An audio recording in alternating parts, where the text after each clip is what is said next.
Hello! Today we will be talking about slash reviewing, whatever you would like to call it, Lights Out, directed by David F. Sandberg. This is currently streaming on Netflix right now.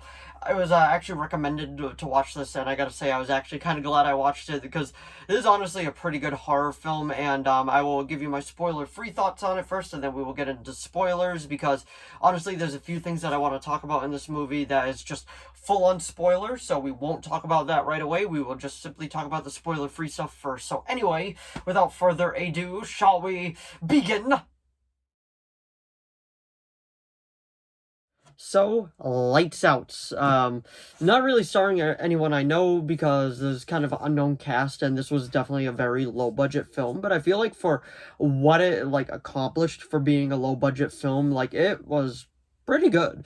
Like, the jump scares in it are pretty good. The, creature design was actually pretty sketchy, so I gotta really appreciate that. And overall the story I thought was actually pretty good, and the little twist that they throw in it wasn't that bad either. And my biggest issue with it was probably the ending, but we will get into that once we actually get into the spoiler filled. But if you don't know what it's about, pretty much, Lights Out, it's about this creature that only pretty much just travels in the dark. Like, it can't really touch the light because it kind of burns it. And it's just, haunting this family, and it won't leave them alone, and they're not really sure why. It's already drove the mother insane, and pretty much what it is, the daughter's boyfriend, and the son. The son is significantly younger than the daughter, versus the creature. And the creature does have a name, but that does get into spoilerville, so we won't get into that right away. But overall, I would say it's a pretty effective horror film. The jump scares are pretty well done. Only a few of them fell flat. For a majority of them, they actually legit did make me like, whoa, like that, which I can always appreciate. And also, if you are curious about watching this, it is currently streaming on Netflix, and it's a very short film. Like, before credits, it runs at maybe like an hour and 15-16 minutes. Like, it goes by like that, but for what it accomplishes in that time, I gotta say it was pretty impressive to just see it go back and forth. But the camera work is pretty well done, and when the creature is in the dark, like slowly stalking you, like, it's legit kind of creepy and eerie, and the way that it just travels with the darkness, and the way that all of a sudden it's just like right up on you, like, I can appreciate that. That was cool. That was eerie. That was like gave you that feeling of uneasiness, and I really enjoyed that part. Overall, it is a pretty effective horror movie. It will make you jump. The plot is super, super easy to follow. The camera work is nice, and the set design was pretty good as well. And I can't believe this was actually a short on YouTube that got made into a full feature-length film that went to theaters and then had a pretty good box office run. So I'm not sure why it never got a sequel, even though this came out in 2016, so a sequel should have been out by now. So I'm not really sure what that's about. But I would probably give it a 7 out of 10.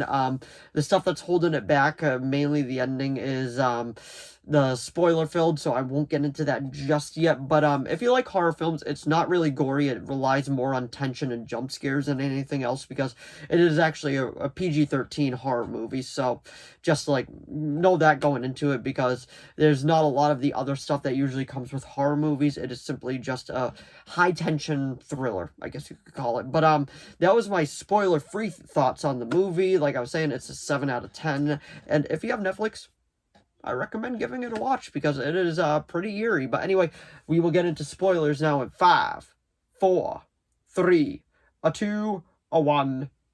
Spoiler time.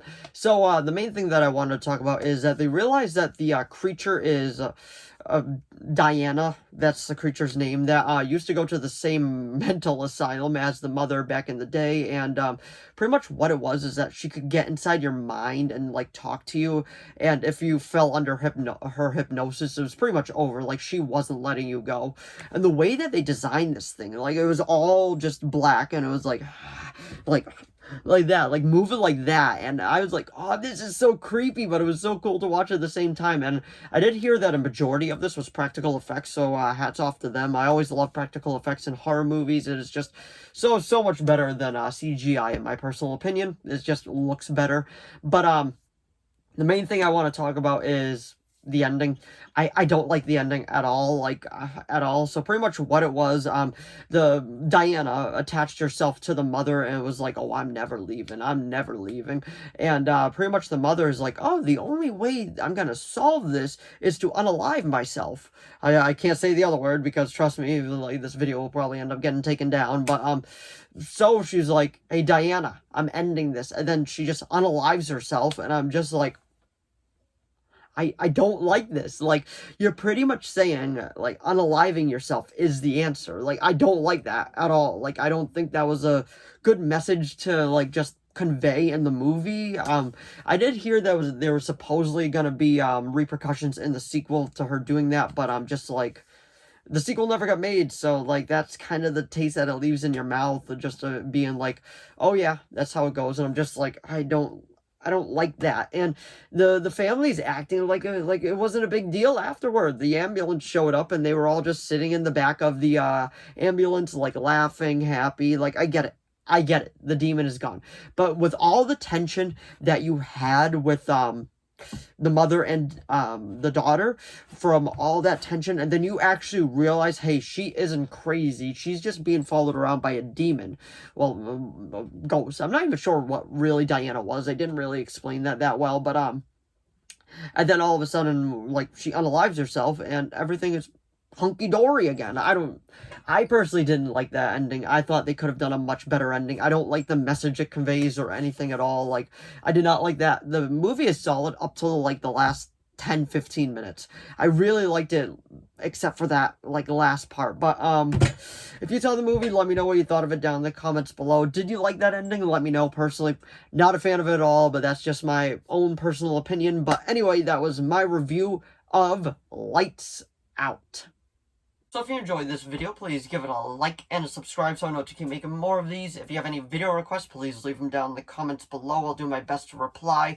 As of now, I have a few video requests and those are being made. But if you do have any others, just let me know what they are down in the comments below. And as long as within my capability of making it, I will be making it. And honestly, let me know what you thought of the movie down in the comments below. Did you like it? Did you love it? Did you hate it? And also, let me know about the ending, because that is, like, my biggest controversial, like, part of the movie. I didn't like it, but I am curious to see what other people thought of it, and if you're curious and watching it, it is currently streaming on Netflix as well. But anyway, thanks for watching as always, and I will see all of you in the next video. Bye!